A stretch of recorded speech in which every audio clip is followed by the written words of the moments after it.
بہت پرانی بات ہے، دور کسی جنگل میں ایک غار کے اندر بہرام جادوگر رہتا تھا۔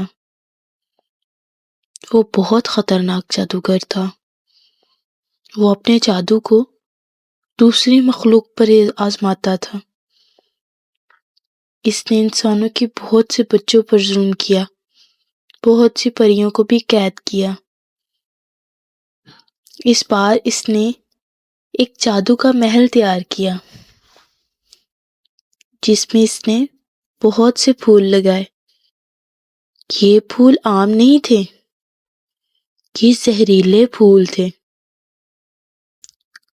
اسے اپنے اس جادو کے لیے ایک بچی کی ضرورت تھی، ایک خاص بچی۔ اس نے اپنے جادو کی مدد سے اس کی تلاش شروع کر دی۔ ادھر سلطنت کی ملکہ تہنیت کے ہاں شہزادی کی پیدائش ہوئی۔ جادوگر کو اس کی خبر ہو گئی۔ ملکہ اور بادشاہ بہت خوش تھے۔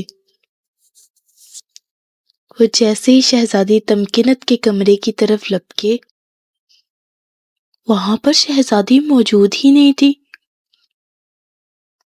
ملکہ تہنیت جذبات پر قابو نہ پا سکی اور رونے لگی۔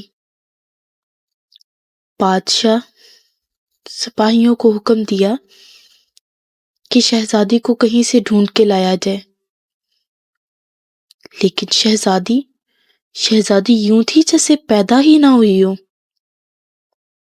بادشاہ نے شہزادی کو بہت ڈھونڈا۔ اب بادشاہ مایوس ہو چکا تھا، لیکن ملکہ تہنیت ماں تھی، اسے سکون نہیں آ رہا تھا۔ ادھر جادوگر اس جادوئی محل میں شہزادی کو قید کر کے بیٹھا تھا۔ یہاں جادوگر نے ایک غلطی کر دی۔ اسی محل کے تہہ خانے میں ایک طوطا تھا جس میں جادوگر کی جان تھی۔ دن گزرتے گئے، ملکہ اپنی بیٹی کی یاد میں تڑپتی رہی۔ ادھر شہزادی تمکنت اس جادو کے محل میں زہریلے پھولوں میں رہتی تھی۔ ان پھولوں کے زہر کا اثر شہزادی کے جسم پر ہونے لگا۔ ملکہ کے پاس بہت سے نسلی کبوتر تھے۔ جب سے شہزادی گمشدہ ہوئی تو ملکہ نے اپنے کبوتروں کو تربیت دینا شروع کر دی کہ ایک روز وہ شہزادی کو ڈھونڈ کر لائیں گے۔ شہزادی تمکنت بہت خوبصورت تھی۔ ملکہ نے شہزادی کی پیدائش کا خاکہ بنوایا۔ انہوں نے ایک شاہی مصور کو حکم دیا کہ وہ شہزادی کا خاکہ تیار کرے۔ پھر اس کبوتر کو تربیت دی گئی کہ وہ کہیں سے بھی شہزادی کو ڈھونڈ کر لائے۔ کبوتر بھی نسلی تھا۔ 17 سال بعد کبوتر مہر سے نکلا۔ ملکہ کا خط کبوتر کے پاس تھا۔ اس خط میں شہزادی کو ملکہ نے اس کے بارے میں بہت سی باتیں بتائیں۔ شہزادی نے کبھی باہر کی دنیا نہیں دیکھی تھی۔ وہ جیسے جیسے بڑی ہو رہی تھی، اداس رہنے لگی۔ ادھر جادوگر شہزادی کے 20 سال پورے ہونے کا شدت سے انتظار کر رہا تھا، کیونکہ اس کے بعد وہ شہزادی کی طاقتوں کو استعمال کر کے پوری دنیا پر حکومت کر سکتا تھا۔ 3 دن کی مسلسل اڑان کے بعد کبوتر بالکنی میں کھڑی ایک خوبصورت شہزادی تک پہنچ گیا اور وہ خط شہزادی کو دے دیا۔ شہزادی نے وہ خط پڑھا۔ وہ بہت حیران ہوئی کہ وہ ایک شہزادی ہے۔ پھر اس نے ملکہ کو جوابی خط دیا کہ اس کی آنکھ جب سے کھلی، اس نے اپنے ارد گرد جادوئی دیواروں والے محل کو ہی پایا۔ ملکہ سمجھ گئی کہ شہزادی جادوگر کے قید میں ہے، اور وہ جادوگر صرف بہرام جادوگر ہی ہو سکتا ہے۔ لیکن وہ شہزادی کے مل جانے پر بہت خوش ہوئی۔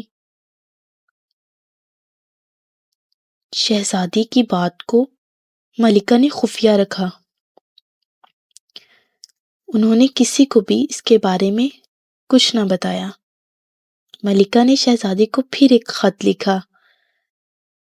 اس خط میں انہوں نے لکھا کہ وہ محل کا جائزہ لے۔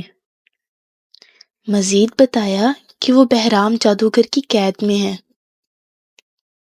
شہزادی جادوگر کا نام سن کر ڈر سی گئی،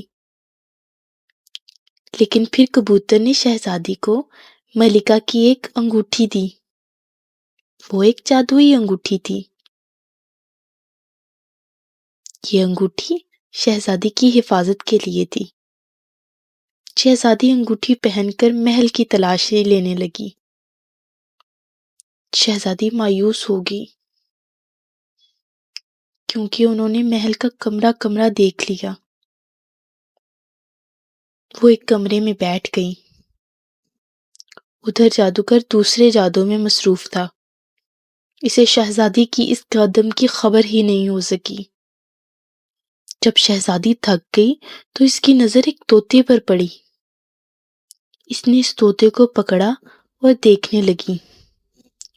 شہزادی نے دیکھا کہ طوطے کے گلے میں ایک چین ہے۔ شہزادی نے وہ چین توڑ ڈالی۔ چین کے ٹوٹتے ہی محل گرنے لگا۔ جادوگر تڑپ تڑپ کر مرنے لگا۔ وہ خوفناک محل اچانک پریستان میں تبدیل ہو گیا۔ پریاں تو اس جادوگر کے چنگل میں تھی، لیکن شہزادی کی وجہ سے وہ آزاد ہو گئیں۔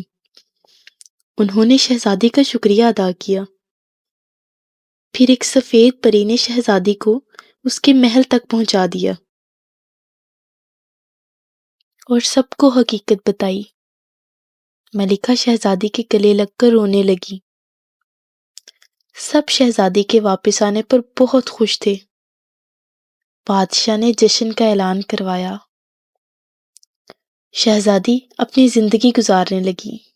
اس کے بعد سب ٹھیک ہو گیا۔ اس کہانی سے ہمیں یہ سبق ملتا ہے کہ ہمیں زندگی میں کبھی ہمت نہیں ہارنی چاہیے۔